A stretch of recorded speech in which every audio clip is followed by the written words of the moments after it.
نصیر آباد کے divisional head quarter شہر ڈیرہ مراد جمالی میں قائم شہید عبدالغفار سیال کرکٹ اسٹیڈیم، جو کہ حکومت بلوچستان اور محکمہ کھیل کی عدم توجہی کی بنا پر کئی سہولیات سے محروم ہے، جبکہ اسٹیڈیم کو بڑی چار دیواری نہ ہونے کی وجہ سے اسٹیڈیم غیر محفوظ ہے اور چھوٹی چار دیواری کی وجہ سے کئی مرتبہ گراؤنڈ میں ناخوشگوار واقعات بھی رونما ہوئے ہیں اور سخت گرمی میں کھلاڑی درختوں کے سائے کا سہارا لیتے ہیں۔ اس کے علاوہ گراؤنڈ میں فلڈ لائٹس نہ ہونے کی وجہ سے گرمیوں میں بھی دن کو میچ ہوتے ہیں، جس کی وجہ سے اکثر کھلاڑی گرمی کی وجہ سے بدحال ہو جاتے ہیں۔ مزید اس حوالے سے کھلاڑیوں نے وش نیوز سے بات چیت کرتے ہوئے کہا: حکومت کی جانب سے ہمارے گراؤنڈ میں کوئی ایسا اقدام نہیں ہے جس کی بدولت ہمارے گراؤنڈ میں نیشنل لیول پہ میچز ہو سکیں۔ البتہ ڈی سی اے نصیر آباد کی جانب سے یہاں پہ بہت بہترین اقدامات ہو رہے ہیں۔ یہاں پہ میچز ایونٹس بہت اچھی طرح ہو رہے ہیں، لیکن ہمارے یہاں جو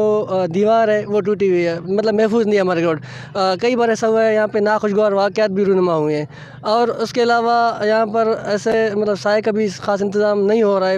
آپ کے تحت تو ڈی سی نصیر آباد کر رہی ہے، لیکن حکومت کی جانب سے اگر اقدامات مزید ہوں تو اور بہتر ہو سکتے ہیں۔ اس کے علاوہ ہمارے یہاں نائٹ میچز نہیں ہوتے ہیں کیونکہ لائٹ کا ایشو ہے، یہاں پہ لائٹ نہیں لگے ہوئے ہیں۔ اگر لائٹ کا بھی حکومت سپورٹ کرے اور ڈی سی نصیر آباد کو، تو دونوں جانب اگر محنت ہوگی تو یہاں پہ بہت ترقی ہو سکتی ہے۔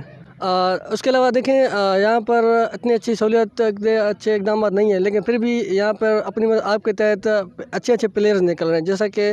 پی جی ایل میں باسلی مینگل جو بہت انہوں نے نام کمایا، وہ بھی یہیں سے نکل کے آئے ہیں۔ اگر اس طرح کے سہولیات، بہترین کوچز، بہترین اقدامات یہاں پہ کیے جائیں تو ہو سکتا ہے اس سے مزید اور بہترین کھلاڑی نکل سکتے ہیں۔ ہم اپیل کرتے ہیں حکومت بلوچستان اور محکمہ کھیل سے کہ یہاں پر ہمارے ڈی سی نصیر آباد کے ساتھ تعاون کرے کہ ہمارے جو گراؤنڈ ہے اس کو بہتری کے لیے راغب کریں۔ کھلاڑیوں کا کہنا تھا کہ نصیر آباد ڈویژن بھر میں ٹیلنٹ کی کوئی کمی نہیں ہے۔ اسٹیڈیم میں بہترین سہولیات نہ ہونے کے باوجود بھی یہاں سے کھلاڑی محنت کر کے انٹرنیشنل سطح پر اپنا ٹیلنٹ کا لوہا منوا چکے ہیں، لہٰذا حکومت بلوچستان اور محکمہ کھیل نصیر آباد کے کھلاڑیوں کے لیے زیادہ سے زیادہ سہولیات فراہم کرے تاکہ نصیر آباد سے مزید کھلاڑی ابھر کر سامنے آئیں، اور اس کے علاوہ تماشائیوں کے بیٹھنے کے لیے بھی بندوبست کرے، کیونکہ بیٹھنے کی جگہ نہ ہونے کی وجہ سے شائقین کرکٹ مایوس ہو کر میچ دیکھنے نہیں آتے ہیں۔ کیمرہ مین معشوق رند کے ساتھ ریاض بلوچ، وش نیوز، نصیر آباد۔